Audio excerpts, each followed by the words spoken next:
गायत्री छन्दः प्रोक्षणे विनियोगः जामे कामधेनोऽस्तुरामे तमस्त अमृतोपस्सरणमसे स्वाहा ರೇನ ಮುದ್ರಾಂಚ ಪ್ರದರ್ಶ. ಮುಳಬಾಗಿಲು ಶಾಸಕರಾದ ಸಮೃದ್ಧಿ ವಿ ಮಂಜುನಾಥ್ರವರು ಹಳ್ಳಿಗಳ ಅಭಿವೃದ್ಧಿ ನನ್ನ ಗುರಿ ಎಂದು ಸುಮಾರು ಗ್ರಾಮಗಳಿಗೆ ರಸ್ತೆ ಇಲ್ಲದ ಕಾರಣ ಅಂಥ ಗ್ರಾಮಗಳನ್ನು ಗುರುತಿಸಿ ರಸ್ತೆ ಮಾಡುವ ಅಭಿವೃದ್ಧಿಯಾಗಿದೆ. ಅದರಲ್ಲಿ ಇವತ್ತು ಚಿಯಾಂಡಹಳ್ಳಿ, ಪುತ್ತೇರಿ, ಸಿಸಿ ರೋಡ್ ಕಾಮಗಾರಿ ಶಂಕುಸ್ಥಾಪನೆ ಮಾಡಿದ್ದು ಹಾಗೂ ಮಲ್ಲಪಹಳ್ಳಿ, ಕುರುಬರಹಳ್ಳಿ ಹಳ್ಳಿಗಳಲ್ಲಿ ಐಮ್ಯಾಕ್ಸ್ ಲೈಟ್ ಉದ್ಘಾಟಿಸಿ ಮಾತನಾಡಿದರು. ಎಲ್ಲ ನನ್ನ ಊರುಕುಂಟು ಮಂಟೂರು ಪಂಚಾಯಿತಿಯ ನಾಯಕರುಗಳು, ದೇವರಾಜ ಸಮುದ್ರ ಪಂಚಾಯಿತಿಯ ನಾಯಕರುಗಳು, ಇವತ್ತೇನು ಚಿಯಾಂಡಹಳ್ಳಿ ಗ್ರಾಮ ಹಾಗೂ ನಮ್ಮ ಪುತ್ತೇರಿ ಗ್ರಾಮ ತುಂಬಾ ಭವ್ಯ ಸ್ವಾಗತದೊಂದಿಗೆ ಬರ್ಮಾಡ್ಕೊಂಡಿದ್ದೀರಿ. ನಿಮಗೆ ನಾನು ಆಭಾರಿಯಾಗಿರ್ತೀನಿ. ಎಲ್ಲ ನನ್ನ ಅಕ್ಕಂಗಿರು, ಎಲ್ಲ ನನ್ನ ಯುವಕ ಮಿತ್ರರು ಮತ್ತೆ ಎಲ್ಲ ನನ್ನ ಊರು ಗೌಡ್ರೆಲ್ಲ ಸೇರ್ಕೊಂಡು ಬರ್ಮಾಡ್ಕೊಂಡಿದ್ದೀರಿ. ತುಂಬಾ ಸಂತೋಷ.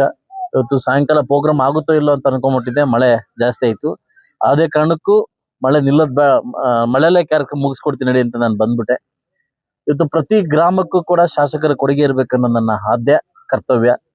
ಸೊ ಅದರಿಂದ ಇಲ್ಲಿಂದ ಪುತ್ತೂರು ಗ್ರಾಮಸ್ಥರು ಸಾಕಷ್ಟು ಜನ ನೈಟ್ ಫೋನ್ ಮಾಡಿ ನಮ್ಮೂರಿಗೆ ರೋಡ್ ಅಧ್ವಾನ ಆಗಿದೆ ಅಂತ ಸಮಯ ಬರ್ಲಿ ಅಂತ ಕಾಯ್ತಾ ಇದ್ದೆ. ಇದು ಟಾರ್ ರೋಡ್ ಅಲ್ಲ, ಇದು ಟಾರ್ ರೋಡ್ ಅಲ್ಲ, ಇದು ಸಿಮೆಂಟ್ ರೋಡ್, ಚಿರಕಾಲ ಇರ್ತಕ್ಕಂಥ ಸಿಮೆಂಟ್ ರೋಡ್. ಮೇನ್ ರೋಡ್ ಇಂದ ಅಪ್ ಟು ನಮ್ಮೂರ್ ತನಕ ಸಿಮೆಂಟ್ ರೋಡ್ ಹಾಕ್ಸ್ತಾ ಇದೀನಿ. ಇದು ಶಾಶ್ವತವಾಗಿರ್ತಕ್ಕಂಥ ಇದು ರೋಡ್. ಇದು ಟಾರ್ ಹಾಕೋದು ಕಿತ್ತೋಗತಕ್ಕಂಥ ವ್ಯವಸ್ಥೆ ಅಲ್ಲ. ಮುಂದಿನ ದಿವಸದಲ್ಲಿ ಒಂದು ಸಾಧ್ಯವಾದಷ್ಟು ಮಹಾದ್ವಾರ ಕೂಡ ಒಂದು 10 ಲಕ್ಷ ಅಮೌಂಟ್ ಹಾಕೊಡ್ತೀನಿ. ಮಹಾದ್ವಾರ ಕೂಡ ಒಂದು 10 ಲಕ್ಷ ಅಮೌಂಟ್ ಹಾಕೊಡ್ತೀನಿ. ಸೊ ಮುಂದೆ ಲೈಮಾಸ್ ಇದೆಯಲ್ಲ ನಂಗೆ ಗೊತ್ತಿಲ್ಲ, ಅದು ಖಂಡಿತವಾಗ್ಲೂ ನಾನು ಪಂಚಾಯತಿ ಕಡೆಯಿಂದ ನಾನು ಅದನ್ನ ವ್ಯವಸ್ಥೆ ಮಾಡ್ಕೊಡ್ತೀನಿ.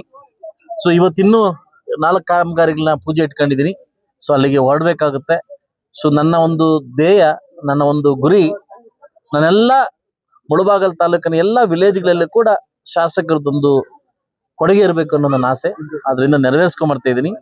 ಈಗಾಗಲೇ ನನ್ನ ಎಲ್ಲ ಡಿಸ್ಟ್ರಿಕ್ಟ್ DC ಮತ್ತು ನಮ್ಮ ಇದ್ರ ಒಂದು ಹೇಳಿದ್ದೀನಿ, ನನಗೆ ಪಟ್ಟಿ ಮಾಡಿ ಕೊಡಿ ಅಂತ. ಯಾವ ಊರಲ್ಲಿ ಏನು ವರ್ಕ್ ಆಗಿದೆ, ವರ್ಕ್ ಆಗಿಲ್ಲ ಅನ್ನೋದು ಮಾಡ್ಕೊಡಿ ಅಂತ ಹೇಳಿದ್ದೀನಿ. ಈಗಾಗಲೇ ಪಟ್ಟಿ ಸಿದ್ಧವಾಗ್ತದೆ. ಮುಂಬರುವ ದಿನಗಳಲ್ಲಿ ಖಂಡಿತವಾಗ್ಲೂ ನನ್ನ ಗುರಿ ಒಂದೇ ಅಭಿವೃದ್ಧಿ ಕಡೆ. ನನ್ನ ಗುರಿ ಒಂದೇ ಅಭಿವೃದ್ಧಿ ಕಡೆ. ಖಂಡಿತವಾಗ್ಲೂ ನಾವು ಅಭಿವೃದ್ಧಿ ಕಡೆ ಹೋಗ್ತೀವಿ ಅಂತ ಹೇಳ್ತಾ, ಇವತ್ತೇನು ಇಷ್ಟು ಪ್ರಮಾಣವಾಗಿ ಲೀಡರ್ಸ್ ಬಂದು ಈ ಮಳೆ ಬೀಳ್ತದೆ ಕೂಡ ನಂಗೆ ಸಾಥ್ ಕೊಟ್ಟಿದ್ದಕ್ಕೆ ನಿಮಗೆ ಆಭಾರಿಯಾಗಿರ್ತೀನಿ. ಸೊ ಮುಂದಿನ ದಿವಸ ಖಂಡಿತವಾಗ್ಲೂ ಒಳ್ಳೆ ಅನುದಾನ ತಂದು ಅಭಿವೃದ್ಧಿ ಮಾಡ್ಲಿಕ್ಕೆ ಅವಕಾಶ ಮಾಡ್ಕೊಡ್ತೀನಿ. Thank you.